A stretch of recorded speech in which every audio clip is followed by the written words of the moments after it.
My name is Jack Turner, and I've learned something about people who think a shortcut belongs to them. They don't ask, they don't think, they just take it. Until someone reminds them where the line actually is. My ranch sat just outside Silver Creek Estates. Open land, wide grass, no fences across the front stretch because I never needed one. People usually understand boundaries, even when they're not marked.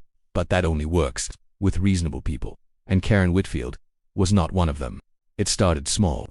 A single set of tire tracks cutting across the edge of my lawn. I noticed it one morning.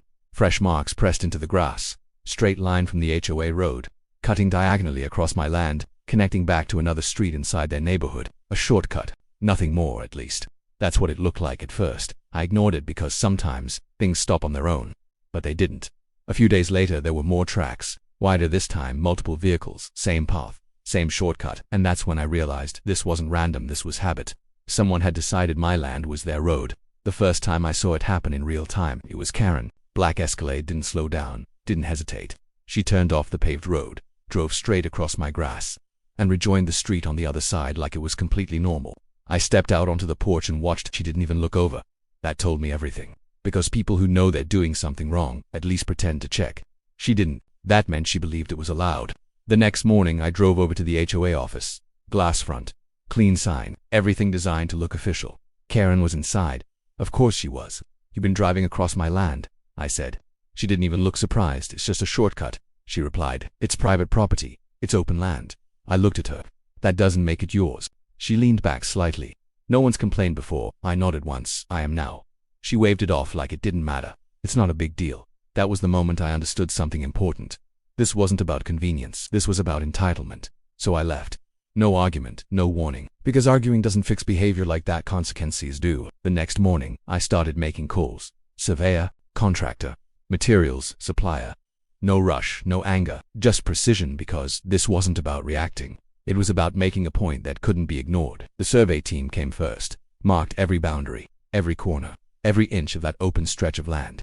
Bright stakes placed along the exact path Karen had been using. Clear, visible, undeniable.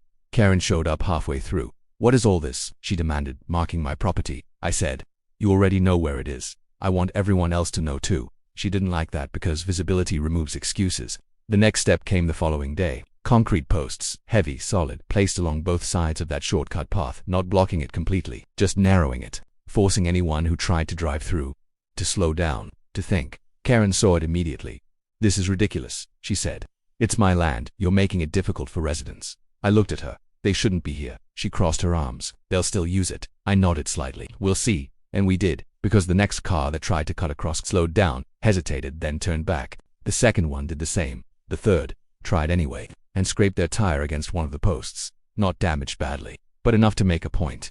By the end of the day, the shortcut was empty. But Karen wasn't done, because people like her don't stop when they're wrong, they escalate. A few days later, the posts were gone, removed, clean, like they had never been there. I stood there that morning looking at the empty ground again, same as before, different reason. But this time, I didn't need to guess who did it. Karen showed up not long after.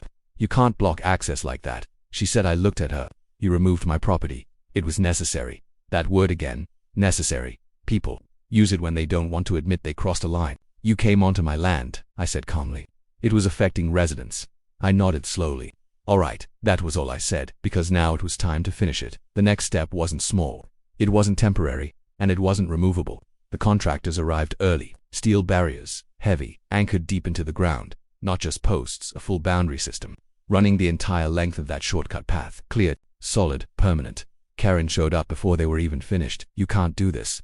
I stepped down from the truck. "Watch me. This blocks access completely." I pointed at the ground. "This is private land. You're going to regret this."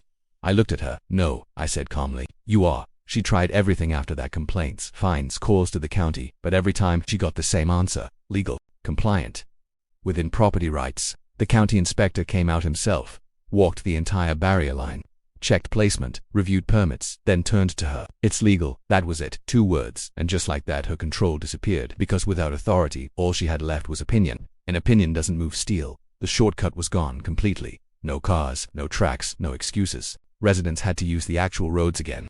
Longer routes, proper access. And they knew exactly why. Because word spread fast. The posts, the removal, the barrier, and Karen's involvement in all of it. Pressure built quickly. Board members started asking questions. Residents started complaining. and Karen lost control of the situation she created.